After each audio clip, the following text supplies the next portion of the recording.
Praise the Lord.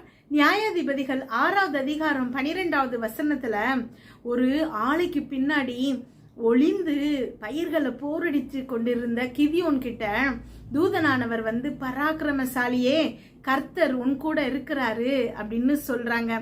இப்போ அந்த நேரத்துல கிதியோன் பராக்கிரமசாலியே இல்ல, பயந்து ஒளிந்து கொண்டு இருக்கிறான். ஆனா தேவன் அவனுடைய ஃபியூச்சரை தெரிஞ்சு வச்சிருந்ததுனால, எதிர்காலத்தில் அவன் எவ்வளவு பெரிய பராக்கிரமசாலியா இருப்பான் அப்படிங்கிறத அவரு தெரிஞ்சு வச்சிருந்ததுனால அவனை பராக்கிரமசாலியேன்னு கூப்பிடுறாரு. உங்க வாழ்க்கையில கூட இப்போ இருக்கிற சூழ்நிலை வேற மாதிரி இருக்கலாம். ஆனா தேவன் வாக்கு தத்தங்கள் உங்களுக்கு கொடுத்து உங்களை வேற ஒரு நாமத்துல அழைக்கிறாரு. அந்த நாமம் அவர் உங்களுக்கு சூட்டுகிற நாமமா இருக்கு. நீங்க இருக்கிற சூழ்நிலை நிரந்தரம் கிடையாது. தேவன் உங்களை எப்படி ஃபியூச்சர்ல வைக்க போறாரோ அதுதான் உங்க வாழ்க்கையில நிரந்தரம்.